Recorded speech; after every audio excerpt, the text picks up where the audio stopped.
কেন বারবার রেগে যান শেরমান? প্রায়ই রেগে যায় মেনে নিলেন শেরমান। আমার রাগটা কমাতে হবে এবার।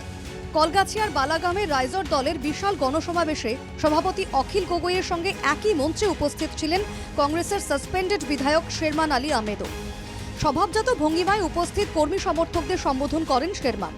দলীয় সভাপতিকে পাশে বসিয়েই শেরমানের দৃপ্ত ঘোষণা, মন্দিয়া বিধানসভা কেন্দ্র থেকেই নির্বাচনে প্রতিদ্বন্দ্বিতা করব। রাইজর দলের টিকিটেই নির্বাচনে অবতীর্ণ হবেন শেরমান আলী। প্রকাশ্যে জানিয়ে দিলেন শিবসাগরের বিধায়ক অখিল গগৈ।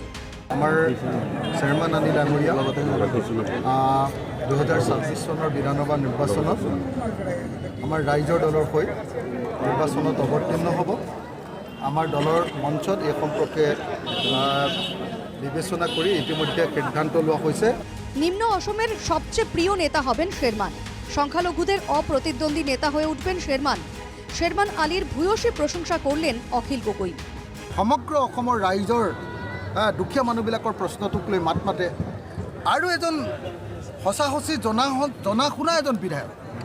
গতিকে সেই বিধায়কজনক ডেফিনেটলি আমাৰ দললৈ আনিবলৈ পাই আমি সুখী।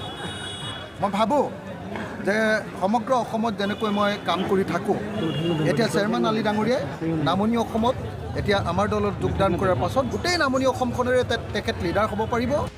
কংগ্রেস ছেড়ে এখন রাইজর দলে শেরমান, কিন্তু কংগ্রেস আর রাইজর দল তো একই জোটে। তাহলে কংগ্রেস ছাড়লেন কেন? এই প্রশ্নের উত্তরে ফের একবার তেলে বেগুনে জ্বলে উঠলেন শেরমান আলী। রাগ এতটাই, একেবারে মুখ্যমন্ত্রীর মেজাজেই।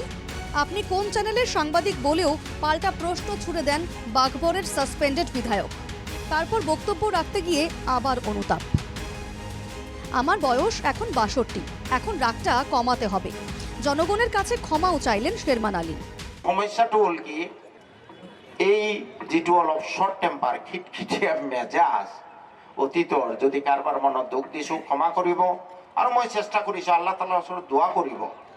65 বছৰীয়া বৃদ্ধ এতিয়া মই, মোৰ ইমান পটককে খং উঠাটো উচিত নহয়, হয়নে কথাটো? দেখাত অলপ ল'ৰাৰ নিচিনা হৈ আছে, বয়স হৈছে, কিন্তু চৰকাৰে ৰিটায়াৰমেণ্ট দিলেহেঁতেন। আপোনালোকেও আল্লাহ তাআলাৰ ওচৰত দোয়া কৰিব যাতে এই খংটো আল্লাহ তাআলাই দমন কৰে, টেম্পারটো যাতে মই লুজ নহ। এত সুন্দরভাবে গুছিয়ে কথা বলেন, কিন্তু হঠাৎ করে মাথা গরম হয়ে যায় কেন? মন্দিয়া কেন্দ্রের বিভিন্ন অভাব অভিযোগ নিয়েও বিস্তারিত বললেন শেরমান আলী। এই স্বভাৱটো এৰিব লাগে, আৰু এই স্বভাৱটোৰ কাৰণে বহুত গালি খাইছো মই।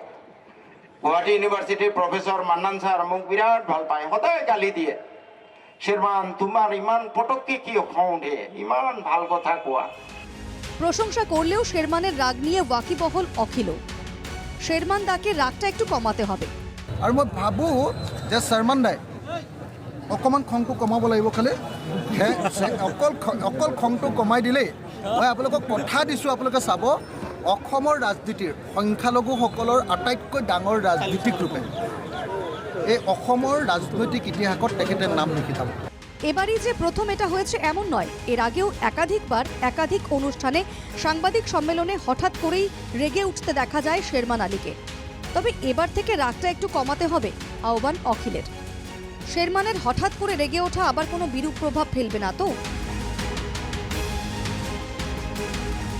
Bureau report, NKTV Bangla.